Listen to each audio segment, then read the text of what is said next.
মহেশতলা, বজবজ, পূজালি, বিষ্ণুপুর গ্রামীণ এলাকা, সাউথ 24, সোনারপুর, বারুইপুর পুর এলাকায় সমস্ত নির্মীয়মান কাজ জরুরি পরিষেবা ছাড়া আমরা বন্ধ রাখলাম। বারুইপুর পুরসভার তৃণমূল পরিচালিত বোর্ডের বিরুদ্ধে এবার সরাসরি দুর্নীতি ও পরিবেশ ধ্বংসের অভিযোগে সরব হল বিজেপি। জলাশয় ভরাট করে প্লটিং, গায়ের জোরে জমি জবরদখল এবং একের পর এক বেআইনি বহুতল নির্মাণের চাঞ্চল্যকর অভিযোগ তুলে সোজা রাজ্যের নগরোন্নয়ন ও পুর বিষয়ক দপ্তরের দ্বারস্থ হল গেরুয়া শিবির। জমা দেওয়া হয়েছে লিখিত অভিযোগপত্র। এই বেআইনি কার্যকলাপ বারুইপুরের পরিবেশ ও জনজীবনের জন্য মারাত্মক বিপদ ডেকে আনছে বলে চিঠিতে উদ্বেগ প্রকাশ করা হয়েছে।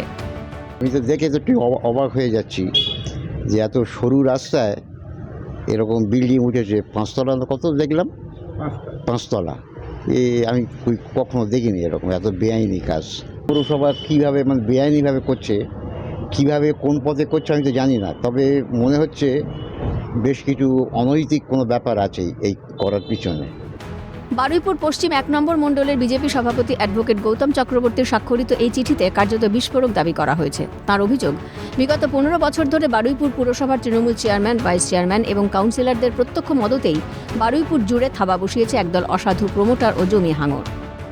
বিগত 5-7 বছর ধরে বারুইপুর শহরের প্রচুর জলাভূমি ভরাট করে বেআইনিভাবে চেয়ারম্যান, ভাইস চেয়ারম্যানের মদতে, বিভিন্ন কাউন্সিলরের মদতে এক অসাধু চক্র প্রমোটাররা দিনের পর দিন বেআইনিভাবে তারা বিল্ডিং তুলে যাচ্ছে।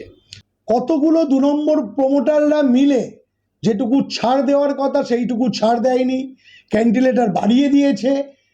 প্রচুর কোটি কোটি টাকা কাউন্সিলর, চেয়ারম্যান, ভাইস চেয়ারম্যানকে তারা ঘুষ দিয়ে এই বিল্ডিংগুলো বানিয়েছে। বারুইপুরবাসীর প্রতি আমাদের কিছু কর্তব্য থেকে যায়, সেই কর্তব্য থেকে আমরা আজ এই কাজটি করেছি। আমরা আশাবাদী খুব শীঘ্রই এই বেআইনি নির্মাণ ভাঙা হবে। যারা যারা দুর্নীতি করেছে আমাদের মাননীয় মুখ্যমন্ত্রী বলেছে কাউকে ছাড়া হবে না। আজকের যে সকল প্রমোটাররা কোটি কোটি টাকা ঘুষ দিয়েছেন যে সকল কাউন্সিলরদের, তাদেরও ছাড়া হবে না। আজকের যখন তাদের বিল্ডিংগুলো সরকার বন্ধ করবে তখনই দেখবেন তারা বলবে যে কাকে কাকে কত কোটি টাকা ঘুষ দিয়েছে। এই ইস্যুতে বামেরাও তৃণমূলকে ছেড়ে কথা বলেনি। স্থানীয় বাম নেতা সমীর মান্না বিজেপির এই অভিযোগের সুরে সুর মিলিয়ে বলেন, তৃণমূলের আমলে বারুইপুরে কিছুই নিয়ম মেনে হয়নি। পুকুর ভরাট থেকে শুরু করে একাধিক অনৈতিক কাজ হয়েছে এই পুরসভায়। যেহেতু রাজ্যে এখন শাসন ব্যবস্থার পালাবদল হয়েছে, তাই আমরা আশা করব বর্তমান সরকার এই সমস্ত দুর্নীতির সঙ্গে যুক্ত রাঘব বোয়ালদের বিরুদ্ধে দ্রুত আইনানুগ ব্যবস্থা গ্রহণ করবে। বারুইপুরের একটা নতুন ঘটনা নয়, দীর্ঘদিন ধরেই এই ধরনের অভিযোগ আছে। বারুইপুরের যারা রুলিং পার্টি ছিল বিভিন্ন জায়গায়, তো আমি যেখানে বলছি বারুইপুরের একদম পদ্মপুকুর হাই স্কুলের পাশে জলা জমি ছিল, সেটাকে ভরিয়ে একটা বিল্ডিং করে কি সব করছে, এরকম গোটা বারুইপুরের চিত্র পৌরসভা, পঞ্চায়েত সর্বত্র। আসলে একটা বন্ধ করা মানে হাজার হাজার লক্ষ লক্ষ টাকার লেনদেন।